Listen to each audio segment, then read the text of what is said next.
Dears, welcome back to our channel. So +1 chemistry model എക്സാമിന് പഠിച്ചിരിക്കേണ്ട ഏറ്റവും പ്രധാനപ്പെട്ട ടോപ്പിക്കുകൾ ഓരോ ചാപ്റ്ററിലെയും ടോപ്പിക്കുകൾ identify Some basic concepts of chemistry എന്തൊക്കെ പഠിക്കണം എന്നുള്ളതാണ്.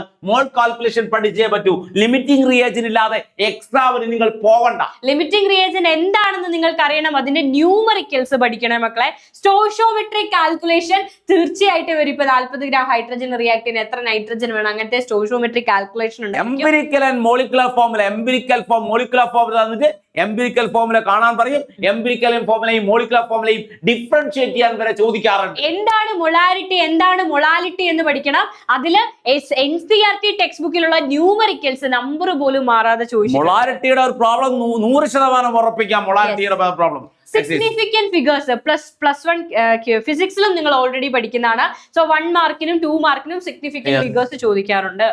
സ്ട്രക്ചർ ഓഫ് ആറ്റം രണ്ടാമത്തെ ചാപ്റ്റർ ആണ്. അതിൽ ആദ്യത്തെ പാർട്ടിന് 1 മാർക്ക് ക്വസ്റ്റ്യൻ ഉണ്ടാവും. ചാർജ് ഓഫ് ഇലക്ട്രോൺ, പ്രോട്ടോൺ, ചാർജും മാസും, ഇലക്ട്രോണിന്റെയും പ്രോട്ടോണിന്റെയും ന്യൂട്രോണിന്റെയും ചാർജും മാസും ചോദിക്കാൻ ചാൻസ് ഉണ്ട്. പഠിച്ചേക്ക് മക്കളെ. അതിൽ മോഡൽസ് ഇമ്പോർട്ടന്റ് ആണ്. അതേപോലെ മെൻഡലീവിന്റെ പീരിയോഡിക് ടേബിളിന്റെ മെറിറ്റ്സും ഡീമെറിറ്റ്സും ഒക്കെ കഴിഞ്ഞ എക്സാമിന് ചോദിച്ചിരുന്നു. സോ ആ കാര്യം വിട്ടുപോകരുത്.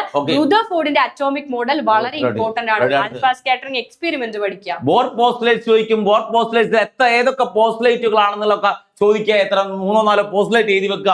ഹൈഡ്രജൻ സ്പെക്ട്രം റിഡ്ബർഗ് ഫോർമുല ചോദിക്കും. റിഡ്ബർഗ് ഫോർമുല 100% പഠിച്ചേ പോകും. ഹൈഡ്രജൻ സ്പെക്ട്രം പഠിക്കുന്ന സമയത്ത് ഏതൊക്കെ സ്പെക്ട്രം ആണെന്നും അത് ഏതൊക്കെ റീജിയൻ ആണ് ഒബ്സർവ് ചെയ്യുന്നത് പഠിക്കുക. ഡീപ് ബ്രോഗ്ലി ലാംഡ h/mv എന്നുള്ള ഇക്വേഷൻ യൂസ് ചെയ്തിട്ട് വേവ് ലെങ്ത് കാൽക്കുലേറ്റ് ചെയ്യാൻ ചോദിക്കും.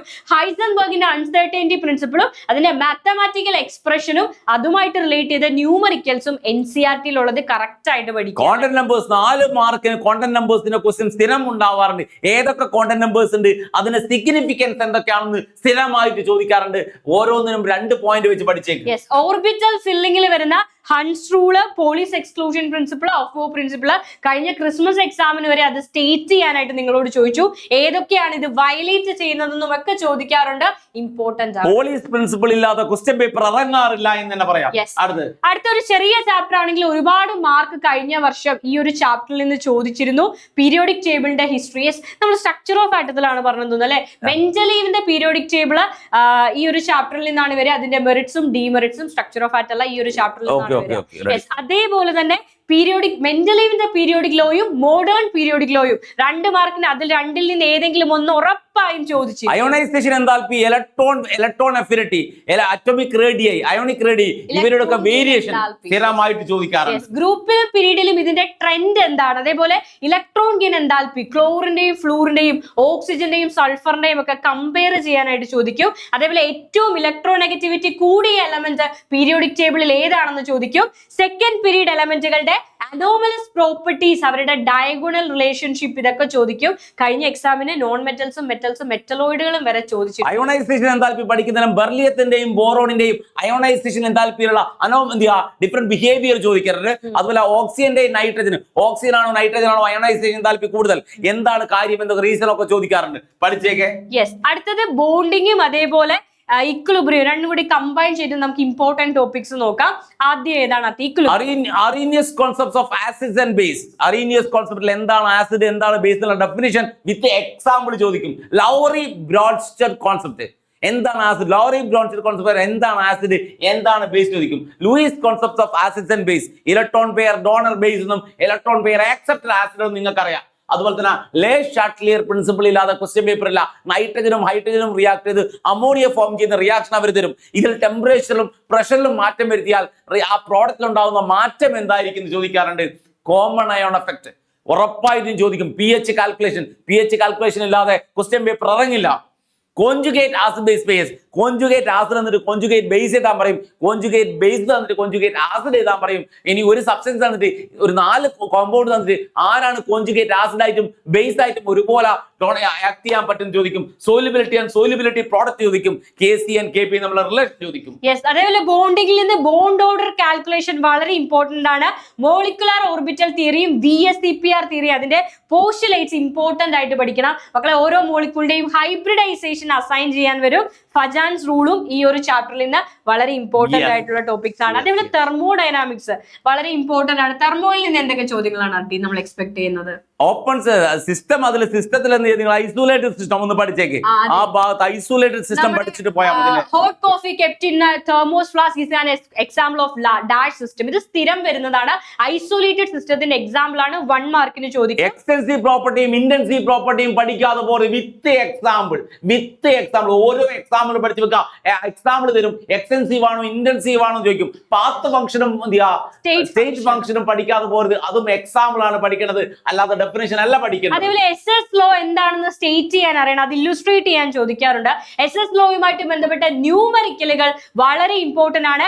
എൻട്രോപ്പി, എൻതാൽപ്പി, ഇന്റേണൽ എനർജിയുടെ ഒക്കെ ഡെഫിനിഷൻ പഠിച്ചു വെക്കണം. കഴിഞ്ഞ എക്സാമിൽ ഇത് ഡിഫൈൻ ചെയ്യാനായിട്ട് ചോദിച്ചിരുന്നു. Delta G, delta H, delta S തമ്മിലുള്ള relation, delta G equal delta H minus T delta S എന്നുള്ള ഗിബ്സ് എൽമോർട്സ് ഇക്വേഷൻ ഇല്ലാതെ ക്വസ്റ്റ്യൻ പേപ്പർ ഇറങ്ങാറില്ല. അത്രയും ഇമ്പോർട്ടന്റ് ആണ് ആ ഇക്വേഷൻ, പഠിച്ചു വെക്കുക. ഓക്കെ, ഇനി നെക്സ്റ്റ് ചാപ്റ്റർ റിഡോക്സ് റിയാക്ഷൻ നോക്കാം അല്ലെ. റിഡോക്സിൽ നിന്ന് വളരെ ഇമ്പോർട്ടന്റ് ആയിട്ട് പഠിക്കേണ്ടത് എന്താണ് ഓക്സിഡേഷൻ, എന്താണ് reduction in terms of oxidation number, in terms of electron. ഇലക്ട്രോണിന്റെ ടേമിലും ഓക്സിഡേഷൻ നമ്പറിന്റെ ടേമിലും എന്താണ് ഓക്സിഡേഷൻ, എന്താണ് റിഡക്ഷൻ, ഓക്സിഡൈസിങ് ഏജന്റിനെയും റെഡ്യൂസിങ് ഏജന്റിനെയും ഐഡന്റിഫൈ ചെയ്യാനായിട്ട് ചോദിക്കും. അതേപോലെ അതിൽ കുറെ ടൈപ്സ് ഓഫ് റിയാക്ഷൻസ് വരുന്നുണ്ട്. Decomposition, displacement, disproportionation, redox reaction വളരെ ഇമ്പോർട്ടന്റ് ആണ്. ഡിസ്പ്രപ്പോർഷനേഷൻ ഇല്ലാതെ ക്വസ്റ്റ്യൻ പേപ്പർ ഇറങ്ങില്ല, ഉറപ്പാണ്. അതിന് എക്സാമ്പിൾ പഠിച്ചേക്കില്ലേ. ഹൈഡ്രജൻ പെറോക്സൈഡിന്റെ എക്സാമ്പിൾ ആണ് സ്ഥിരം എക്സാമിന് ചോദിക്കുക. ദെൻ ബാലൻസിങ്, ആസിഡ് മീഡിയത്തിലും ബേസിക് മീഡിയത്തിലും ഓക്സിഡേഷൻ നമ്പർ മെത്തേഡ് വെച്ചിട്ടും അതേപോലെ ഹാഫ് റിയാക്ഷൻ മെത്തേഡ് വെച്ചിട്ടും ബാലൻസിങ്, സ്റ്റോക്ക് നൊട്ടേഷന് ഓക്സിഡേഷൻ നമ്പർ അസൈൻ ചെയ്യാനുള്ളത്, ഇത്രയും കാര്യങ്ങൾ മാൻഡേറ്ററി ആയിട്ടും അതിൽ നിന്ന് പഠിക്കുക. ഓർഗാനിക് കെമിസ്ട്രിയിലേക്ക് പോകുന്ന സമയത്ത് നമ്മൾ ആദ്യം പഠിക്കേണ്ടത് IUPAC നോമൻക്ലേച്ചർ. IUPAC നോമൻക്ലേച്ചർ ഒരു കോമ്പൗണ്ട് തന്നിട്ട് IUPAC നോമൻക്ലേച്ചർ എഴുതാൻ പറയും. അല്ലെങ്കിൽ IUPAC ഒരു കോമ്പൗണ്ട് തന്നിട്ട് IUPAC നോമൻക്ലേച്ചർ തന്നിട്ട് കോമ്പൗണ്ട് എഴുതാൻ പറയും. എങ്ങനെയായാലും ഒരു 2 മാർക്ക് ക്വസ്റ്റൻ ആ പാർട്ട് നിങ്ങൾക്ക് എക്സ്പെക്ട് ചെയ്യാവുന്നതാണ്. അതുപോലെ ഐസോമെറിസവുമായിട്ട് ബന്ധപ്പെട്ട ക്വസ്റ്റൻ ഉണ്ടാവും. എന്താണ് ഹോമോലിറ്റിക് ഫിഷൻ, എന്താണ് ഹെറ്ററോലിറ്റിക് ഫിഷൻ ചോദിക്കും. കാർബോകാറ്റയോണിന്റെയും കാർബാനയോണിന്റെയും സ്റ്റെബിലിറ്റി ചോദിക്കും.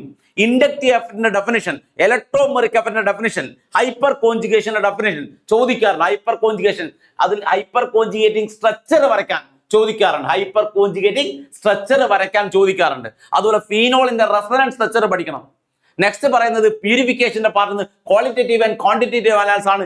ലെസേൻ extract test, nitrogen, sulphur, halogen ഇവരുടെ എക്സ്ട്രാ ടെസ്റ്റ് പഠിക്കാതെ പോരുത്. 3 മാർക്ക് ക്വസ്റ്റ്യൻ സ്ഥിരമായിട്ടുണ്ടാവും. എസ്റ്റിമേഷനിൽ ഡ്യൂമാസ് മെത്തേഡും ജൽഡാസ് മെത്തേഡും രണ്ടിലും ഓരോ ന്യൂമറിക്കൽസ് വെച്ച് പഠിച്ചേക്ക്. അപ്പൊ പ്യൂരിഫിക്കേഷൻ പാർട്ടിലേക്ക് വരുന്ന സമയത്ത് ഡിസ്റ്റിലേഷൻ എന്താ, ക്രിസ്റ്റലൈസേഷൻ, അവിടെ ആ പാർട്ടിൽ 1 മാർക്കിന്റെ ഒരു ക്വസ്റ്റ്യൻ ഉണ്ടാവാറുണ്ട്. അടുത്തത് ഹൈഡ്രോ കാർബൺ ആണ് നെക്സ്റ്റ് ചാപ്റ്റർ. ആൽക്കെയിൻസും ആൽക്കീൻസും ആൽക്കൈൻസും ഒക്കെ എനിക്ക് നട്ടി ഓർഗാനിക് 2 ദിവസം കൊണ്ടൊക്കെ പഠിക്കാൻ പറ്റും. ഓർഗാനിക് 2 ദിവസം കൊണ്ടൊക്കെ നിങ്ങൾക്ക് പഠിക്കാൻ പറ്റും. അതിൽ ഓർഗാനിക് പഠിക്കുന്ന സമയത്ത് ഒരുപാടൊന്നും പഠിക്കേണ്ടെന്ന് മാത്രം. അതിൽ question answer wise NCERT question answer wise തന്നെ പഠിക്കുക, അല്ലെങ്കിൽ പ്രീവിയസ് ക്വസ്റ്റ്യൻ പേപ്പർ വെച്ച് പഠിക്കുക എന്നുള്ളതാണ്. അതിൽ Markovnikov rule, anti Markovnikov rule, ozonolysis ഇതൊക്കെ പഠിക്കുക. ഈ 3 പോയിന്റ് പഠിക്കാതെ പോരുത്.